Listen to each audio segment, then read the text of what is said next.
परम पावन श्री वृंदावन धाम की भूमि पर परम पूज्य सदगुरुदेव भगवान द्वाराचार्य जगत गुरु निम्बारकाचार्य श्री मुकुंद देवाचार्य पीठाधीश्वर श्री राधेश्याम शरण देवाचार्य जी महाराज के मार्गदर्शन में विश्व प्रसिद्ध भगवान श्री कृष्ण की नगरी श्री धाम वृंदावन परिक्रमा मार्ग मिथिला कुंज आश्रम में निरंतर 24 घंटे अखंड श्री युगल नाम महामंत्र संकीर्तन 30 वर्षों से चल रहा है और अखंड अहर्निश 24 घंटे सदा श्री धाम वृंदावन में मिथिला कुंज में चलता रहेगा।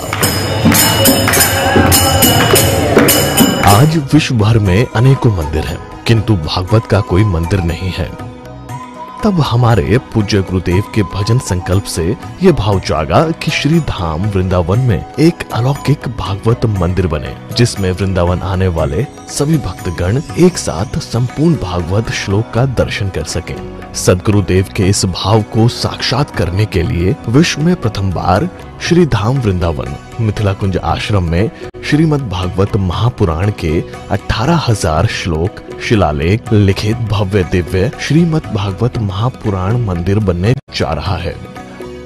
आप सब भी इस दिव्य भागवत मंदिर में अपना तन मन धन से सहयोग कर श्री धाम वृंदावन में अक्षय पुण्य प्राप्त करें।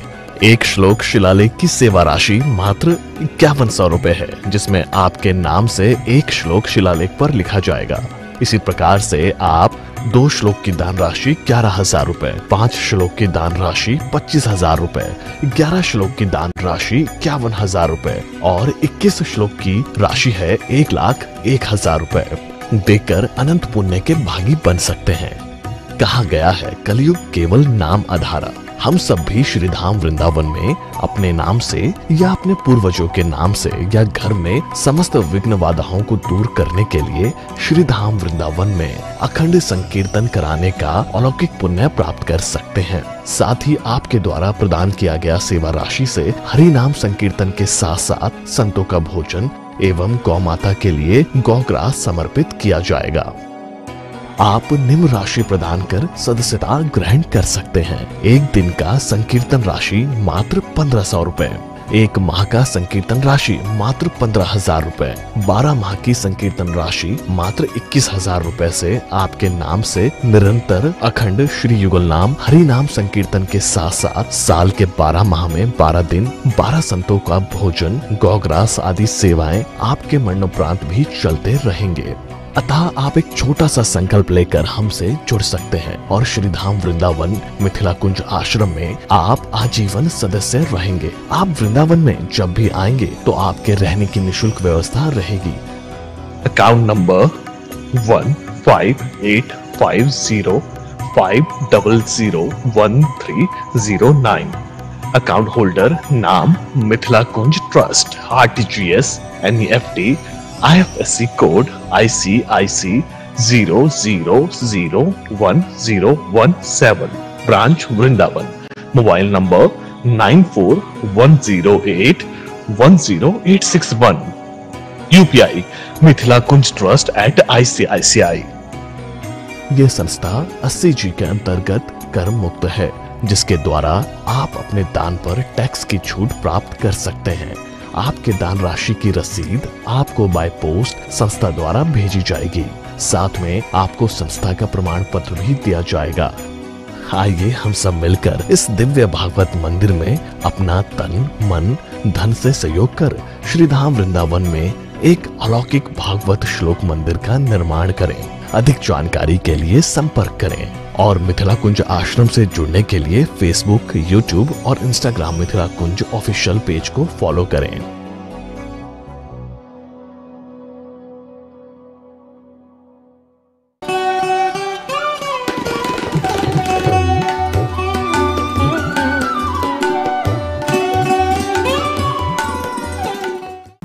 जय जय श्री राधे श्याम नाम महाराज की जय।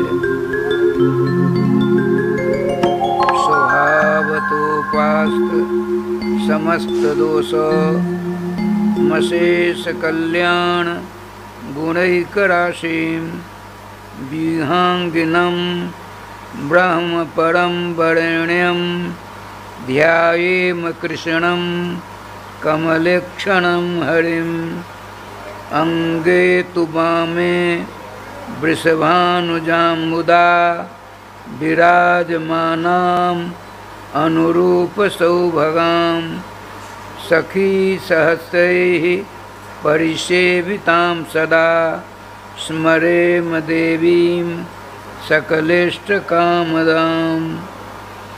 गोविंद जय जय गोपाल जय जय गोविंद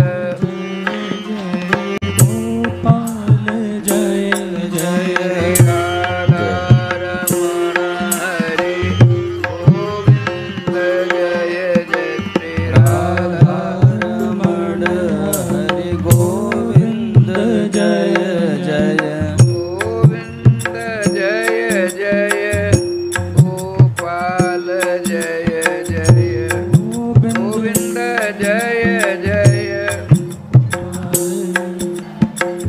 श्री राधा रमण हरे गोविंद जय जय श्री राधा रमण हरि गोविंद जय जय गोविंद जय जय गोपाल जय जय गोविंद जय जय गोपाल जय जय श्री राधा रमण हरे गोविंद जय जय श्री राधा रमण हरि गोविंद जय जय गोविंद जय जय गोपाल जय जय गोविंद जय जय गोपाल जय श्री राधा रमण हरे गोविंद जय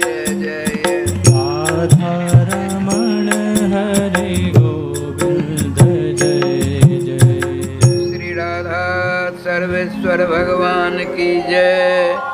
श्री गुरुदेव भगवान की जय। सकल संत समाज की जय। श्री नाम संकीर्तन की जय। श्रीमद्भागवत महापुराण की जय। श्री हनुमान जी महाराज की जय। जय जय श्री राधे श्याम नाम महाराज की जय। जय जय श्री राधे श्याम नाम महाराज की जय।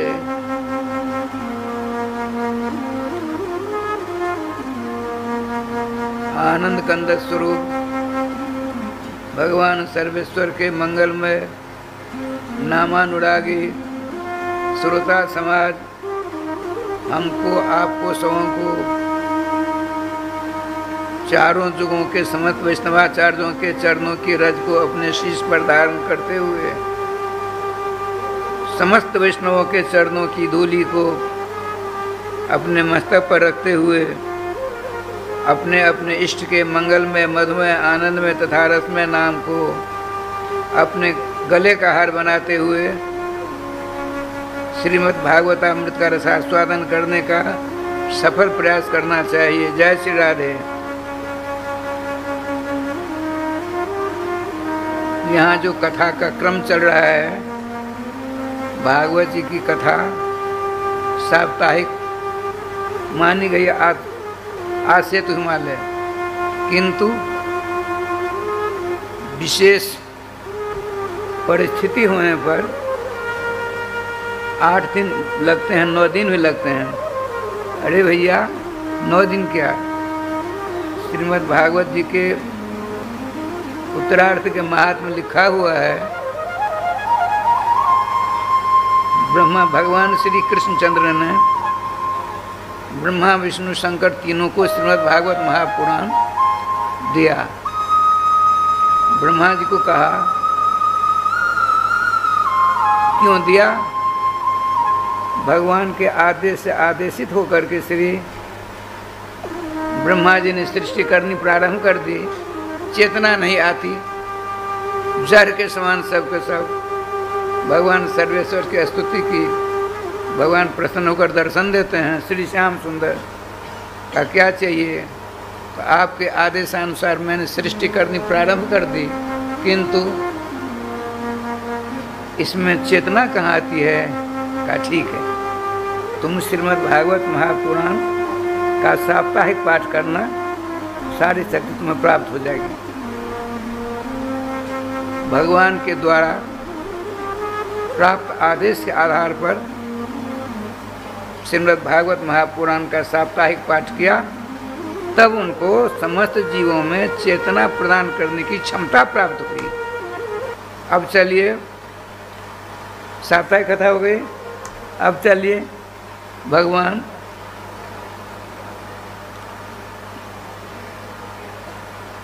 शंकर जी के, विष्णु जी के पास भगवान विष्णु ने कहा, प्रभु हम सबको सब कुछ कर देंगे, धर्म अर्थ काम मोक्ष भी दे देंगे, किंतु जो चारों पुरुषार्थों को ठुकरा देंगे तो उनको हम क्या देंगे? कहा श्रीमद् भागवत महापुराण का मासिक पाठ करना, इससे क्या होगा? तो आपको चारों पुरुषार्थों को ठुकरा देने वालों को मेरे चरणों की भक्ति प्रदान करने की क्षमता प्राप्त हो जाएगी। तो साप्ताहिक कथा, मासिक कथा, वहाँ ऐसा वर्णन प्राप्त होता है स्कंद पुराणोक्त महात्मा में, जब भगवान शंकर जी तो बिजी, भगवान श्री विष्णु तो बिजी हैं, पालन पोषण में लगे हैं, तो भगवान शंकर जब गद्दी पर बैठते हैं, भगवान श्री विष्णु गद्दी पर बैठते हैं, 1 महीना तक कथा चलती, पाठ करते हैं, किंतु लक्ष्मी जी को संतोष नहीं हुआ। लक्ष्मी जी ने कहा जरा समय बढ़ा दो, इससे ज़्यादा नहीं हमसे होगा, तो हमको बैठने दो। तो श्री लक्ष्मी महारानी बैठती हैं, 2-2 महीना तक कथा कहती है। देखो, अब शंकर बाबा का नंबर आया, कर भगवान हम साधारण प्रलय तो कर सकते हैं, आतंकिक प्रलय हमसे नहीं हो पाएगा, हम क्या करें सो बताइए। आपने कहा श्रीमद् भागवत महापुराण का वार्षिक पाठ करना, तुमको क्षमता प्राप्त हो जाएगी। कारण श्रीमद् भागवत महापुराण साक्षात श्री कृष्ण ही हैं। यहाँ तक वर्णन अब की बार पंडित श्री रामदत्त वाजपेयी जी जो भागवत जी का पाठ करते हैं, पंडित जी हैं, उनके द्वारा, उन्हीं की है वह पुस्तक।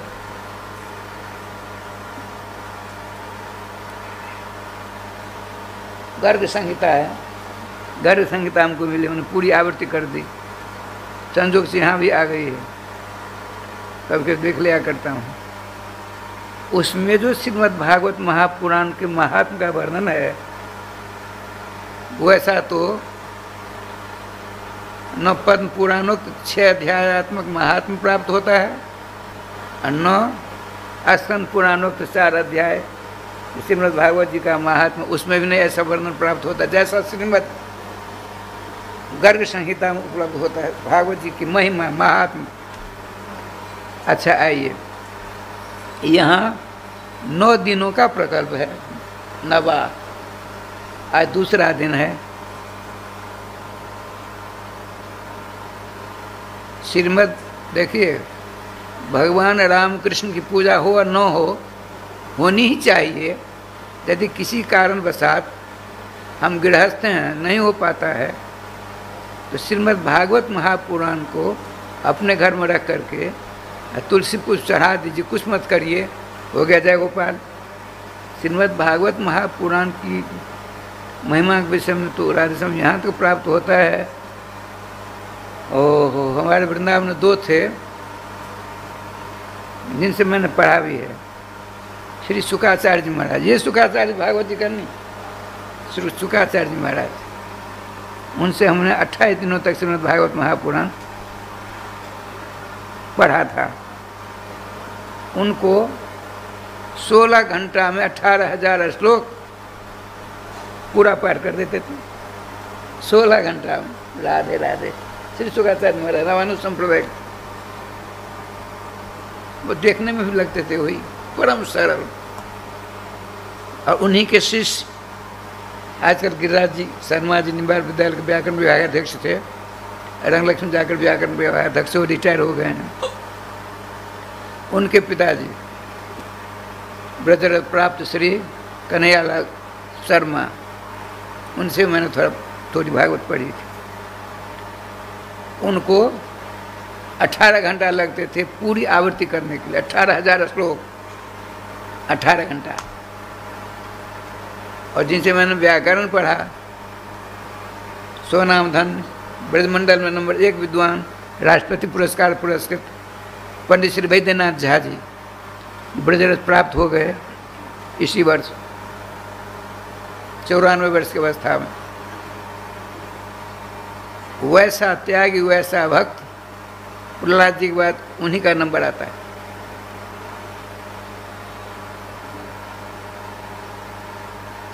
उनको 23 घंटा लगे थे, 23 घंटा श्रीमद् भागवत महापुराण की पूरी एक आवृत्ति करने में। तो अपने लोगों के बस में तो है नहीं, खासकर जो संस्कृत जानते ही नहीं उनको कहाँ से आवेगा। तो उनके विषय में आया है, यदि आप पूरी भागवत जी की कथा पाठ नहीं कर सकते, श्लोक पाठ नहीं कर सकते, एक स्कंद का करिए वो भी नहीं होगा, एक अध्याय करिए वो भी नहीं होगा, एक श्लोक करो, कितनी बड़ी सुविधा हो रही है। एक श्लोक भी नहीं होता तो आधा करो, आधा नहीं हो तो चौथाई करो, एक पाठ। श्लोकम श्लोकार्धम वा पाठ मेकम तुझा पठे, एक श्लोक का पाठ कर दिए या आधा कर दीजिए या एक चौथाई कर दीजिए। जैसे अहोभाग्यम अहोभाग्यम नंद को ब्रजोक्षाम जन्मित्रम परमानंदम पूर्ण ब्रह्म सनातनम, एक श्लोक पूरा हुआ। आधा अहोभाग्यम अहोभाग्यम नंद को ब्रजोक्षाम, और चौथाई अहोभाग्यम अहोभाग्यम अहोभाग्यम अहोभाग्यम, ये श्रीमद् भागवत जी का एक श्लोक का चौथा। अच्छा आइए, प्रसंग चल रहा है श्रीमद् भागवत महापुराण भक्ति प्रधान, यह पुराण सम्राट हैं। भक्ति बिना कार्य नहीं चल सकता। यदि कोई कहे हम भक्ति नहीं करते हैं, 16 आने झूठ बोलते हैं। भक्ति किए बिना कोई रह ही नहीं सकता, नियम है। देखिए, कोई अपने कपड़ा को साफ करने की भक्ति करता है, वैश्यवायम धातु है 3 प्रत्यय भक्ति सब निष्पत्ति होती है। कोई अपने बालों को संभालने में लगा रहता है। एक बार हम जा रहे थे श्रीधाम वृंदावन, एक युवक था, देखने में सुंदर नहीं लग रहा था, इससे ज़्यादा मैं शब्द का प्रयोग नहीं कर सकता। बड़े बड़े बाल थे,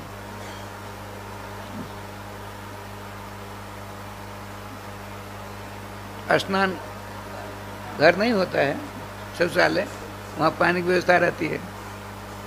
वहाँ खड़ा हो गया, पानी लेकर के अपने बाल को धोया, संभाला, उसके बाद आधा घंटा लगा दिया।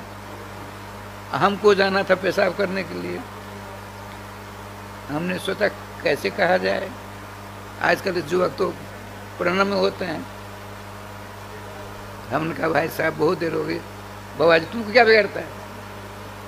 अरे सेवा करनी है, तेरा अलग हो करो ना। ओ महाराज ऐसा हो गया, ऐसे मत पूछो। अर्थात अपने केस की तो भक्ति कर रहा था, भक्ति किए बिना कोई रह नहीं सकता। लेकिन अपने लड़के बच्चे कुटुंब परिवार सगे संबंधियों की भक्ति दिन रात हम करते हैं, और उसमें थोड़ी सी मोड़ दे दीजिए, भगवान को लगा दीजिए। संसार की भक्ति बंधन कारक है। सर्वेश्वर श्याम सुंदर को उसको मोड़ देंगे तो मोक्ष कारक हो जाएगा, खर्चा कुछ नहीं होगा। अब देखिए, साधु संतों के पास वर्तमान में वैभव की कमी नहीं है। पहले आकाशवृत्ति स्थान हुआ करता था। भारतीय परंपरा में ऐसा उल्लेख प्राप्त होता है, साधु संत महात्मा भ्रमणशील हुआ करते थे, चक्कर काटा करते थे, कुटीचर कम होते थे, स्थान बनाकर रहने वाले कम होते थे। संत सुखी विचरंत मही, कहते नहीं, बंधा पानी बहता पानी निर्मला, आ बंधा गंदा हुए, आ साधु जन रमता भला। क्यों ब्याह जी, दाग न लागे कोई, राधे श्याम राधे श्याम। तो पुराने जमाने में हमने अच्छी तरह देखा है, यहाँ बड़े अच्छे अच्छे संत, जहाँ अपने लोग बैठे हैं प्रतीक वृंदावन बथई में, सैकड़ों के तादाद में महात्मा आते थे।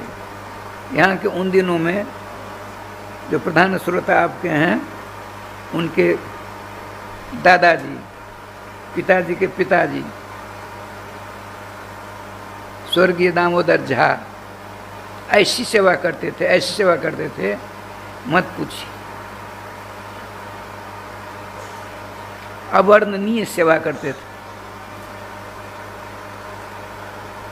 उनको 2 दिन रहना होता, 8-10 दिन रख लेगा करते थे, हमने देखा अपने आंखों से। अच्छा, गांव घर में जिसके यहाँ जाते सब सेवा करते थे। कुछ ही दिनों बाद गांव वालों में जो प्रतिष्ठित थे, उन लोगों ने विचार किया, साधु संत महात्मा कृपा करके गांव आते हैं, तो दरवाजे पर उनकी सेवा नहीं करके एक ऐसा पंचायती स्थान बना दिया जाए, तो वहाँ आएंगे, कथा उनकी सेवा होगी, कथा कीर्तन होगा, हम सब के सब लाभान्वित होंगे। यह धारणा थी पहले। धीरे धीरे बड़े बड़े स्थान बनने लगे, जिसमें 10,000 बीघा जमीन, हवाई अड्डा, निवाड़ संप्रदाय का स्थान था, उसमें हवाई अड्डा था। मधुबनी जिला में श्री वृंदावन बिहारी लाल की, जब मैं भक्ति की बात बता रहा था, भक्ति शब्द कैसे बनता है सो सुनिए। भज सेवायम धातु, भो जो भज, उसमें भज है, एक 3 प्रत्यय हो गया। एक 3 में क्या है, को, तो, ई, नो, सब समाप्त हो जाता है। जो को बना देते हैं, और उसको सब समाप्त कर ई बचा था, भक्ति बन गई, भक्ति शब्द बन गया, वो स्त्रीलिंग होता है। यदि अक्तो प्रत्यय हो गया तो भक्त बना। भक्त भगवान की सेवा करने वाला, भक्ति भगवान की पत्नी, ये है। तो भगवान सर्वेश्वर कैसे विलक्षण है सो सुनिए। भगवान के 24 अवतारों के अंदर भगवान श्री ऋषभदेव जी की गिनती प्राप्त, ऋषभदेव भगवान हुए। 5वें संत की चर्चा आएगी। उनका विवाह हुआ इंद्रपुत्री जयंती के साथ, अपनी पत्नी के द्वारा मर्यादित मर्यादा के साथ 100 बच्चे पैदा किए, जिनमें सबसे बड़े बच्चे का नाम भरत जी महाराज, जिनके नाम से भारतवर्ष ख्याति है। भरत से इदम इति भारतवर्षम। बच के कितने, 99। तो 9 बच्चे नव जोगेश्वर हो गए, 11वें संत कथा होगी, कभी हरि अंतरिक्ष इत्यादि। 90 हो गए। अब उसमें से 9, उनमें से 9 खंडों के राजा हुए। 81 बचे। बताते हैं श्रीमान सुखदेव जी महाराज परीक्षित जी को, सब के सब भजन करते करते ब्राह्मणा बभुवु, ब्राह्मण होकर के ब्रह्म को प्राप्त कर गए। श्रीमद् भागवत महापुराण के 5वें स्कंद में बात आई भक्ति की। अपने समस्त बच्चों को एक बार भगवान ऋषभदेव जी बिठा कर कहते हैं, और साथ साथ हजारों तादाद में प्रजा भी थी। अपने राजा अर्थात अपने भगवान सर्वेश्वर श्री ऋषभदेव जी के वचनामृत को श्रवण करने के लिए सहस्राधिक प्रजा आई, 100 बच्चे बैठे थे। श्रीमान ऋषभदेव जी ने कहा, जब तक मेरा भजन नहीं करेगा तब तक कल्याण नहीं होगा। उनमें से एक ने कहा, आपका भजन करने से लाभ क्या होगा? सब जगह सब प्रकार लोग रहा करते हैं। पूछा, एक बात बताइए पिताजी, बेटों में से एक ने पूछा, आपका भजन करेगा तो लाभ क्या होगा? तो मुक्ति मिल जाएगी। स्पष्ट कहते हैं, प्रीतिम न जावन मई वासुदेवे न मुच्यते देह जोगन तावत। जब तक मेरा भजन नहीं करेगा, मेरी शरण नहीं आवेगा, तब तक देह जोग से उसका छुटकारा नहीं मिलेगा। अर्थात पुनरपि जननम पुनरपि मरणम पुनरपि जननी जठरे शयनम का चक्कर जो है, इससे उसको हमको आपको छुटकारा नहीं मिलेगा।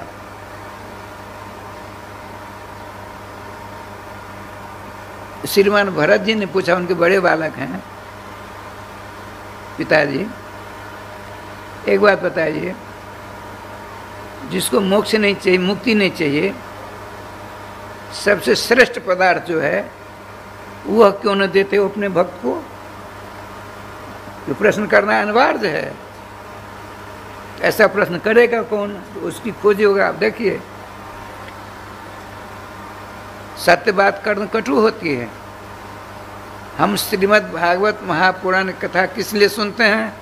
हमारे बच्चे ठीक हों। ये उद्देश्य निरापद नहीं है। हम स्वस्थ हो जाएं, धन दौलत आदि बढ़े, उसमें वैसा मजा नहीं आएगा, आनंद नहीं आएगा। देखिए,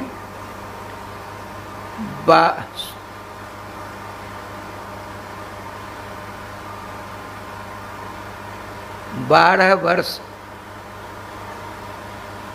5.5 महीना की अवस्था श्री सुखदेव जी की है। भागवत जी पढ़ने के बाद उन्होंने अपने गुरु वेदव्यास जी पिताजी से कहा, आपने हमको, आप तो हमारे पिताश्री भी हैं और गुरु जी भी हैं, तो आपने जो भागवत पढ़ाया उसके लिए दक्षिणा क्या दें हम बताइए।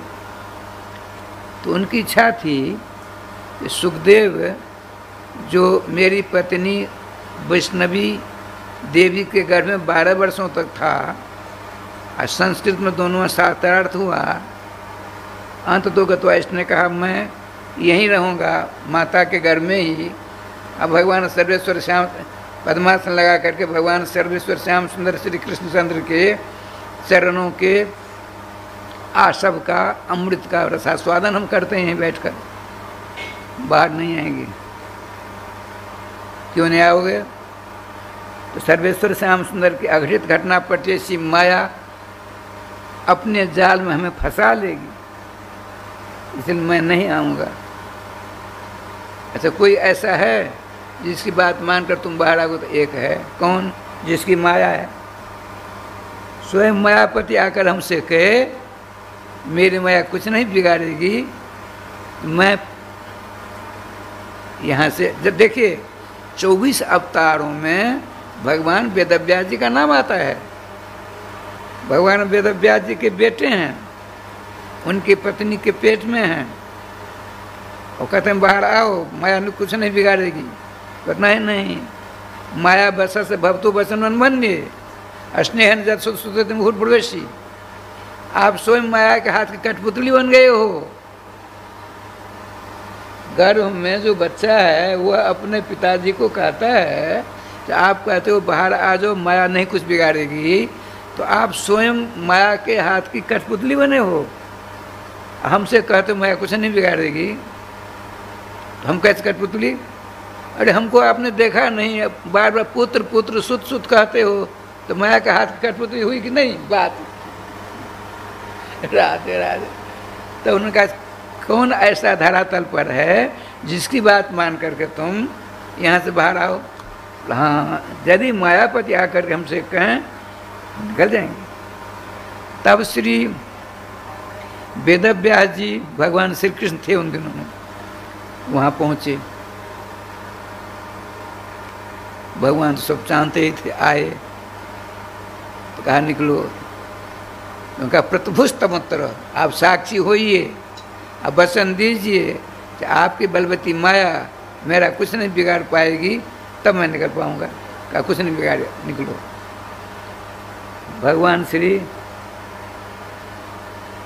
श्याम सुंदर ने सोचा यहाँ तो लीला कुछ और होगी, वो रथा से होकर चले गए। आइए निकल कर चले जंगल में भजन करने के लिए। बड़ी लंबी चौड़ी बात रही है। मैं बता रहा था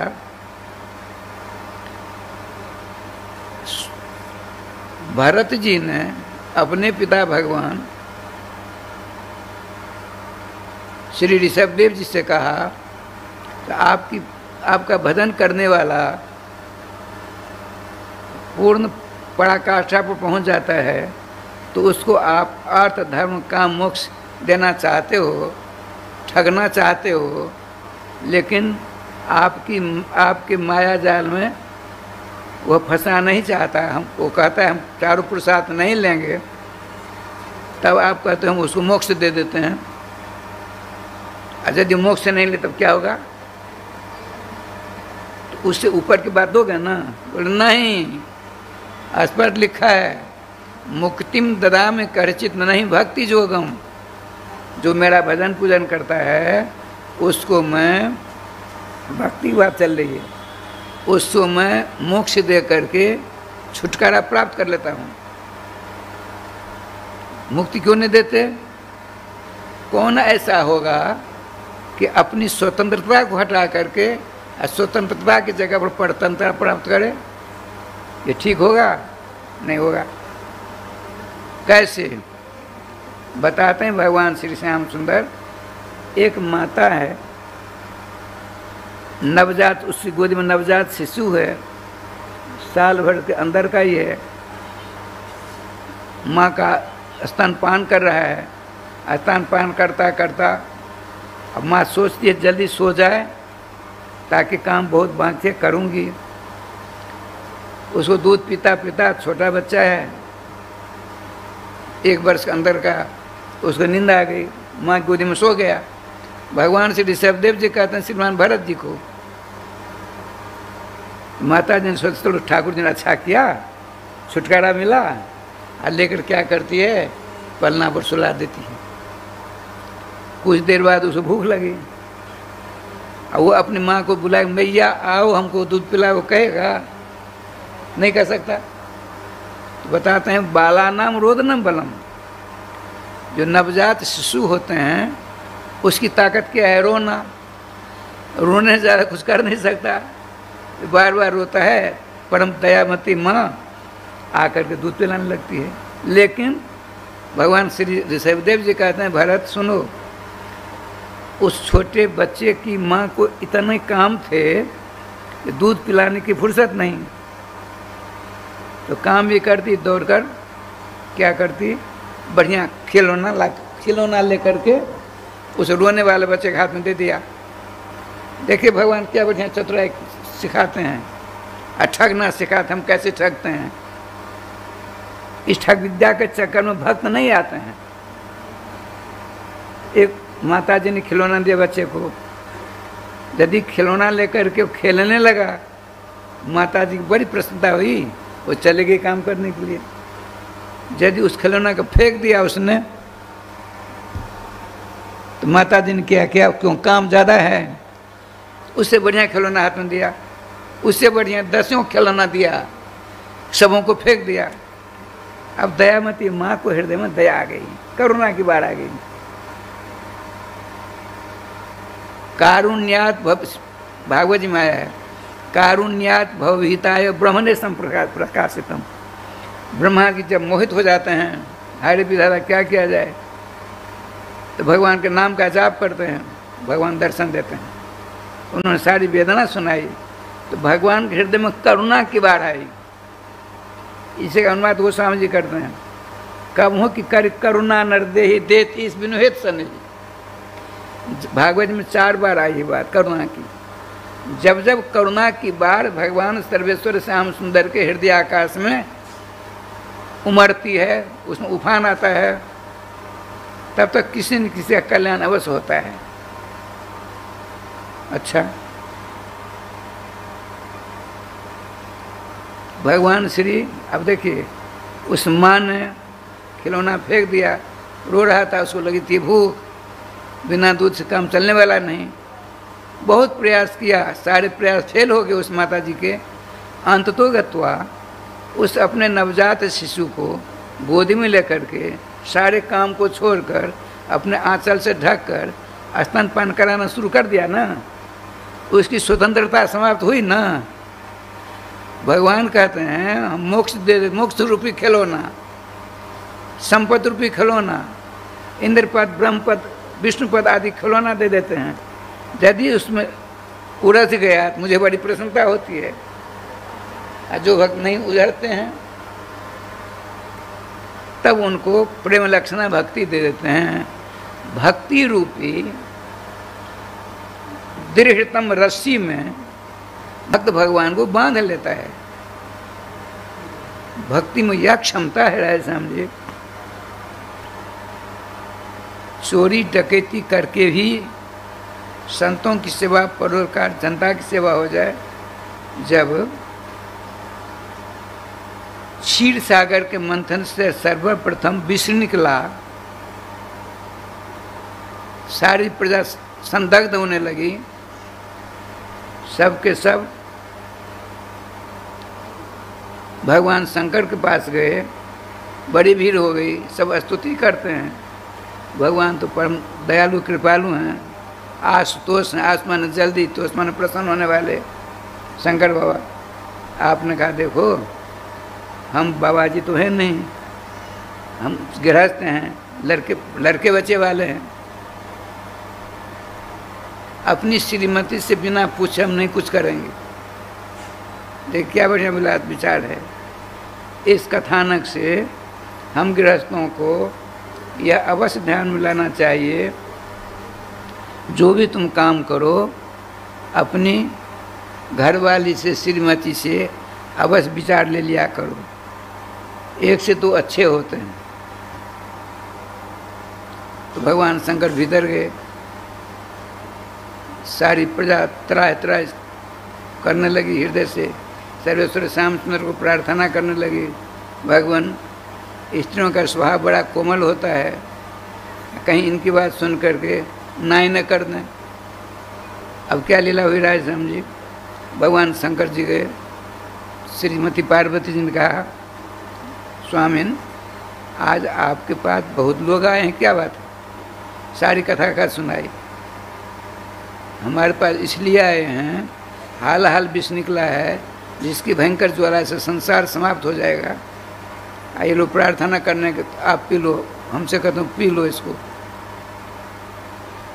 हम तुमसे विचार विमर्श करने आए, हमको क्या करना चाहिए।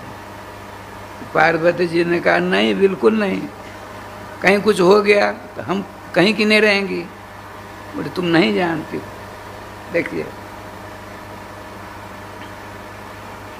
विष पान करने से मेरा कुछ नहीं बिगड़ेगा और सारी प्रजा का रक्षण हो जाएगा, सारी प्रजा आनंद विभोर हो जाएंगी।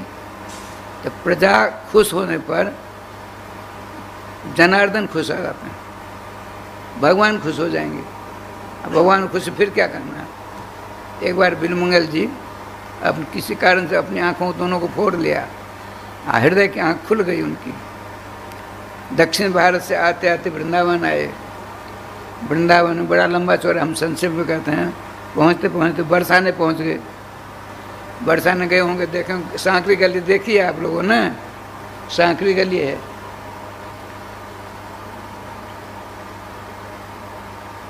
तो श्रीमान बिलमंगल जी एक दिन पहाड़ की चोटी पर बैठे हैं, सांकरी गली है, एक आदमी जा सकता है। तो उनके मुंह से एक श्लोक निकला, क्या निकला? माँ यातु पंथा पथि भीमरथ्या दिगंबर कोपि तमाल नीलय तमाल नीलम विन्यस्त हस्ते पिंडितम बिंबे धूर्तस्तमाकर्षित चित्तवित्तम। अरे वो रास्ता गिरो, बटोहियो, पथिको, इस रास्ते से मत जाओ। बरसाने चिकसोली जाने में सांकरी गली मिलती है। यह भयंकर कंटकाकीर्ण नहीं, चोर लुटेरों से भरा हुआ यह मार्ग है, रास्ता है। इस रास्ते से जाओगे लूट लिए जाओगे। किसी पथिक ने कहा, रास्तागीर ने कहा, बिलमंगल जी मेरे पास तो फूटी कौड़ी भी नहीं है, एक नया पैसा नहीं है, तो चोर डाकू हमारा क्या बिगाड़ेगा? तो क्या कहते हैं सो सुनिए, क्या सुंदर बात करते हैं। माँ जातु पंथा पथि भीम रथ्या। हे पथिक, इस रास्ते से मत जाओ, बड़ा दर्दिला है, मार दिए जाओगे, लूट लिए जाओगे। तो आप तो अंधे हो, कैसे देखते हो? और हम देखते हैं। अच्छा बताओ, वो लुटेरा कैसे है, पहचानते हो? हम जानते हैं उसको, बताइए। वो है दिगंबर है, नंग धरंग है। तमाल का पेड़ होता है, तमाल जानते हैं? नहीं जानते।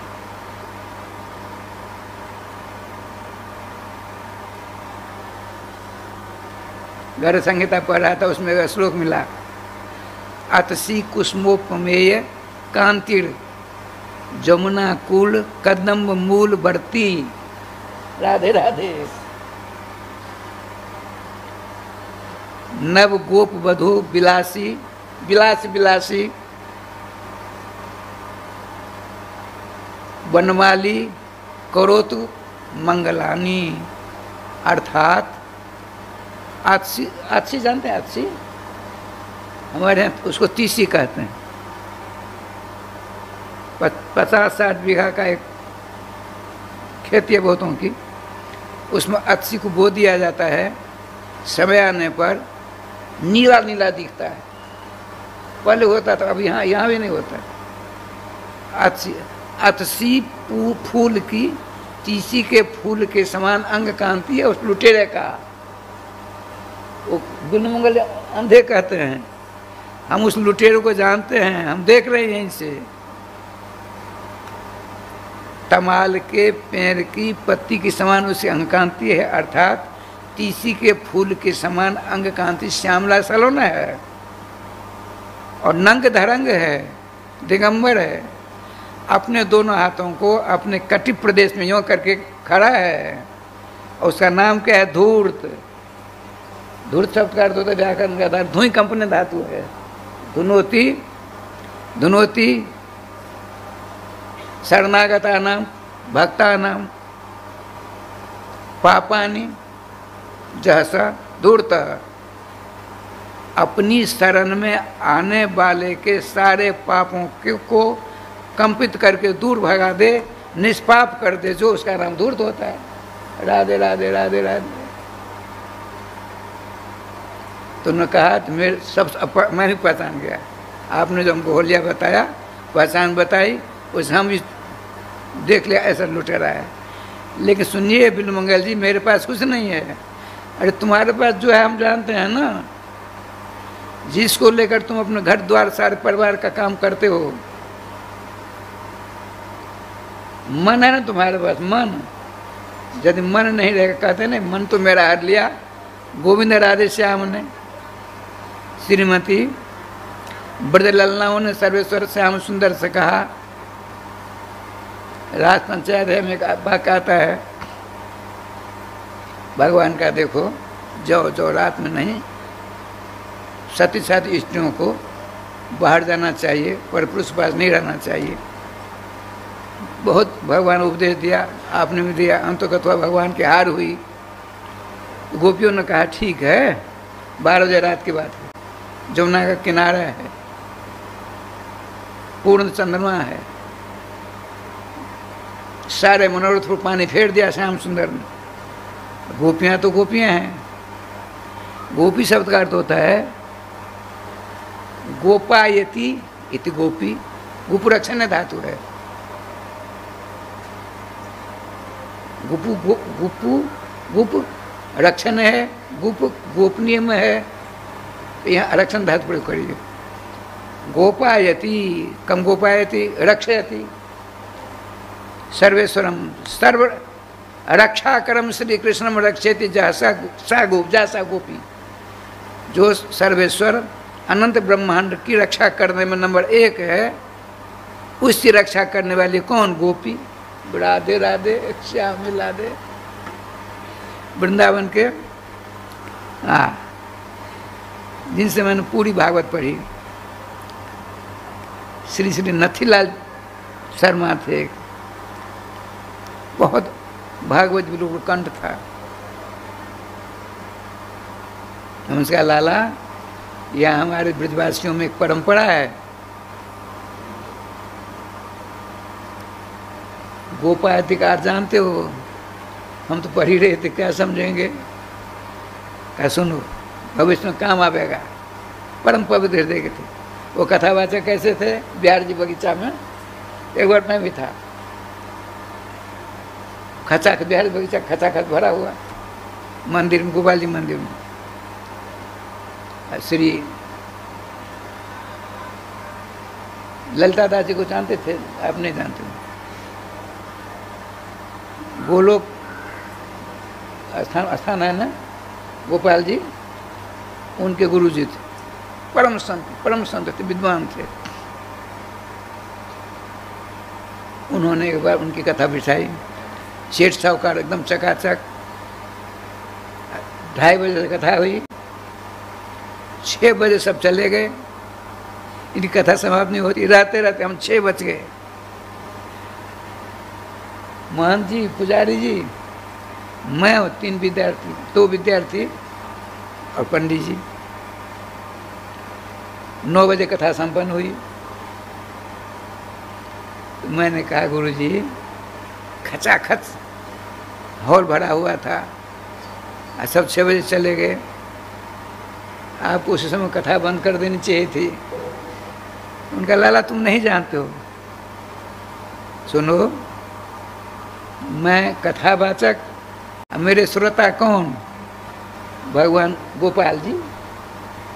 वो कहीं जाने वाले नहीं, देर होती इससे क्या होगा? ये देखिए, परम संत थे, परम संत। राधे राधे। ठाकुर जी की कृपा से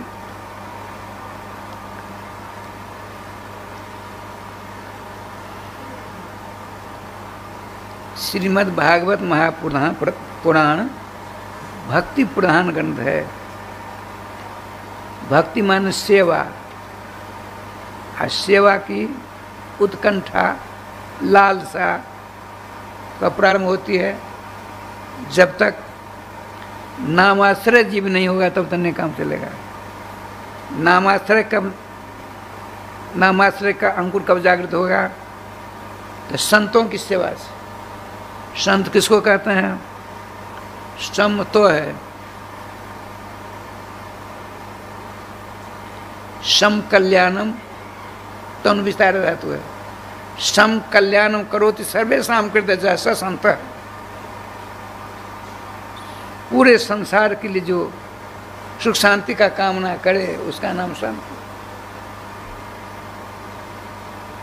वर्तमान में ऐसे संतों का अभाव हो गया है। एक बार श्री श्री मलुपीठाधीश्वर स्वनाम धन परम पूज्य श्री राजन दास जी कथा कर रहे थे। हम टीवी पर यहीं सुन रहे थे, इसी प्रति वृंदावन में। उन्होंने कहा, कहीं ऐसा दुर्भाग्य वाला अवसर न आ जाए कि साधु संतों का अकाल हो जाए। साधु संतों का अकाल। राधे साहब। थोड़ी देर बाद उन्होंने कहा, थोड़ी देर बाद देखिए ह्रास हो जाएगा, ह्रास, सर्वथा अभाव नहीं होगा। क्यों? कि सनातन धर्म है ना, सनातन माने भगवान, कल बात आई थी। सच्चिद आनंद, सत माने अस्ति, आसित था, अस्ति है, भविष्यति रहेगा, नियम है। भगवान थे, हैं, रहेंगे। इंद्रादि, ब्रह्मा विष्णु शंकर इंद्रादि समझ देवता, हम और आपकी क्या गिनती है, ये सब के सब नाशवान है। आयु ज़्यादा कम हुआ करती है, लेकिन सब के सब समाप्त होने वाले हैं। इसीलिए भगवान सर्वेश्वर श्याम सुंदर कहते हैं, मेरी पूजा छोड़ करके किसी अन्य की पूजा मत करो। गीता में बार बार कहते हैं।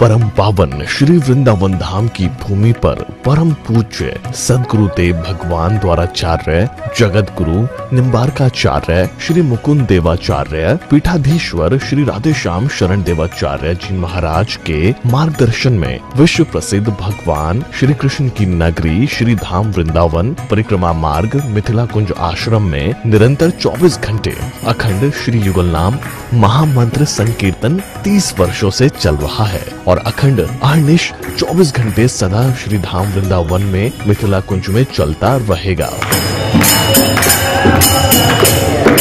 आज विश्व भर में अनेकों मंदिर हैं, किंतु भागवत का कोई मंदिर नहीं है।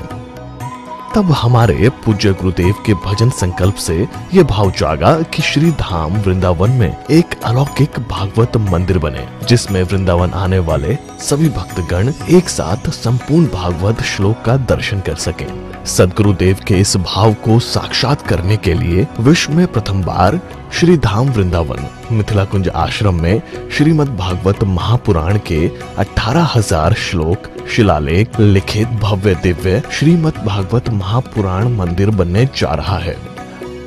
आप सब भी इस दिव्य भागवत मंदिर में अपना तन मन धन से सहयोग कर श्री धाम वृंदावन में अक्षय पुण्य प्राप्त करें।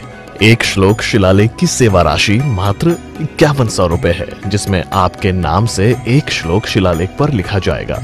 इसी प्रकार से आप 2 श्लोक की दान राशि 11,000 रुपए, 5 श्लोक की दान राशि 25,000 रुपए, 11 श्लोक की दान राशि 51,000 रुपए और 21 श्लोक की राशि है 1,01,000 रुपए देकर अनंत पुण्य के भागी बन सकते हैं। कहा गया है कलयुग केवल नाम आधारा। हम सब भी श्री धाम वृंदावन में अपने नाम से या अपने पूर्वजों के नाम से या घर में समस्त विघ्न बाधाओं को दूर करने के लिए श्री धाम वृंदावन में अखंड संकीर्तन कराने का अलौकिक पुण्य प्राप्त कर सकते हैं। साथ ही आपके द्वारा प्रदान किया गया सेवा राशि से हरि नाम संकीर्तन के साथ साथ संतों का भोजन एवं गौ माता के लिए गौग्रास समर्पित किया जाएगा। आप निम्न राशि प्रदान कर सदस्यता ग्रहण कर सकते हैं। एक दिन का संकीर्तन राशि मात्र 1500 रुपए, एक माह का संकीर्तन राशि मात्र 15,000 रुपए, 12 माह की संकीर्तन राशि मात्र 21,000 रुपए से आपके नाम से निरंतर अखंड श्री युगल नाम हरि नाम संकीर्तन के साथ साथ साल के 12 माह में 12 दिन 12 संतों का भोजन गौग्रास आदि सेवाएं आपके मरणोपरांत भी चलते रहेंगे। अतः आप एक छोटा सा संकल्प लेकर हमसे जुड़ सकते हैं और श्री धाम वृंदावन मिथिला कुंज आश्रम में आप आजीवन सदस्य रहेंगे। आप वृंदावन में जब भी आएंगे तो आपके रहने की निशुल्क व्यवस्था रहेगी। Account number 158505001309।